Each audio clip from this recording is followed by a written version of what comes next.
किसी बागीचे में एक सेहतमंद मक्खी रहती थी। करीब ही एक मकड़ा भी रहता था।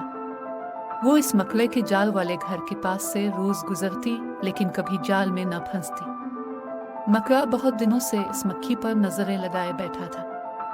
वो नए नए अंदाज से जाल लगाता, लेकिन मक्खी जाल के करीब भी ना आती। एक दिन मक्खी मकड़े के पास से गुजरी तो मकड़ा बोला, बी मक्खी, तुम्हारा इस रास्ते से रोज गुजर होता है, लेकिन कभी तुम भूल कर भी मेरे घर नहीं आ। आखिर मैं तुम्हारा पड़ोसी हूँ, कोई गैर तो नहीं हूँ। किसी दिन मेरे इस गरीब खाने को भी इज्जत बख्शो।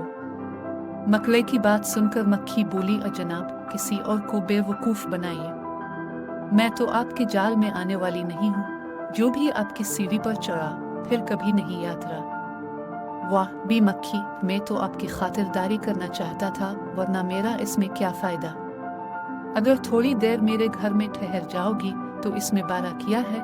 मकड़े ने 12 मानते हुए कहा। अगरचे मेरा ये घर बाहर से छोटी सी झोंपड़ी की तरह लगता है, मगर अंदर से बहुत खूबसूरत है और यहाँ तुम्हारे देखने की बहुत सी चीजें हैं। दरवाजों पर बारीक पर्दे हैं, दीवारों पर आईने हैं और मेहमानों के आराम के लिए नरम बिस्तर हैं। मकड़े ने एक बार फिर कोशिश, ये सब कुछ ठीक है, लेकिन मैं तुम्हारे घर आऊं ये उम्मीद ना रखना।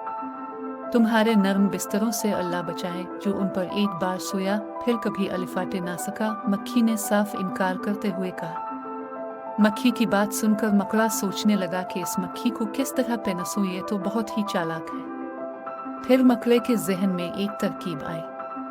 इसने सोचा कि खुशामद ही एक ऐसा रास्ता है जिसके जरिए से झूठी तारीफें करके लोगों को बेवकूफ बनाकर अपना काम निकलवाया जा सकता है। ये सोचकर मकड़े ने मक्खी से कहा, अल्लाह ने आपको 12 रुतबा दिया है। जो एक नजर आपको देखे आपका दीवाना हो जाता है। आपकी आंखें हीरों की तरह चमकती हैं और जो आपके सर पर ताज है बहुत ही खूबसूरत है। ये आपके चेहरे की कशिश, आपकी चमकदार जल्द और आपका अलिफाड़ती हुए आना, ये सब कितना दिल फरेब है।